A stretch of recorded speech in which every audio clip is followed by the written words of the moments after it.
अस्सलाम वालेकुम दोस्तों।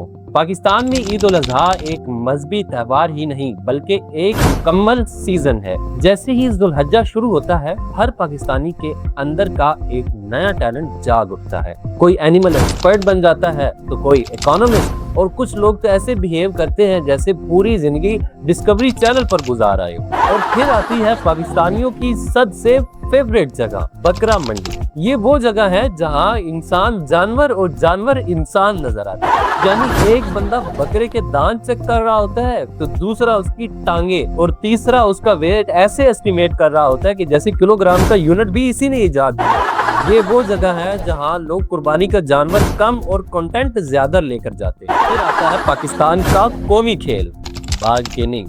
भाई ये फाइनल और आखिरी रेट है। व्यापारी कसम से यार नुकसान में दे रहा हूँ, और ये वो नुकसान होता है जो हर साल व्यापारी को ही होता है। और आजकल कुर्बानी कम और फोटोशूट ज्यादा होता है, यानी बकरा घर आया नहीं और इंस्टाग्राम पर स्टोरी लगती है, मीट माय हीरो। ऐसा इंट्रोडक्शन तो बाज लोग अपने सगे भाई का भी नहीं करवाते। हालांकि इस्लाम ने कुर्बानी को सादगी, इखलास और तकवा का जरिया बनाया है। मकसद ये नहीं था कि पूरा मोहल्ला आपके बकरे का फोटोशूट देखे।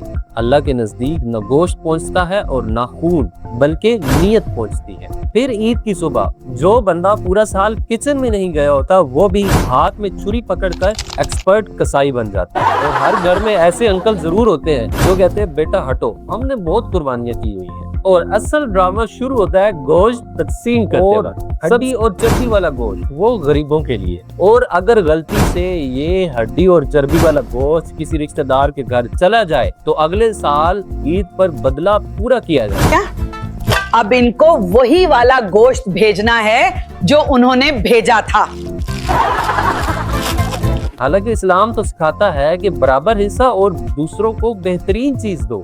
और फिर आता है पाकिस्तानियों का फेवरेट मिशन, फ्रीजर फुल करना। गोश्त फ्रीजर में ऐसे स्टोर किया जाता है जैसे पूरा साल अगली ईद तक मार्केट बंद होने वाली है।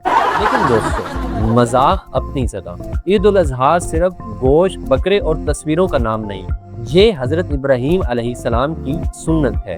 ये कुर्बानी हमें सिखाती है कि अल्लाह की रजा के लिए अपनी पसंदीदा चीज कुर्बान करना असल इबादत है। तो दोस्तों, इस ईद पर बकरा जरूर खरीदें, लेकिन थोड़ा ईगो भी कुर्बान करें। अपने फ्रीजर में गोश्त जरूर स्टोर करें, लेकिन दूसरों का हक भी याद रखें।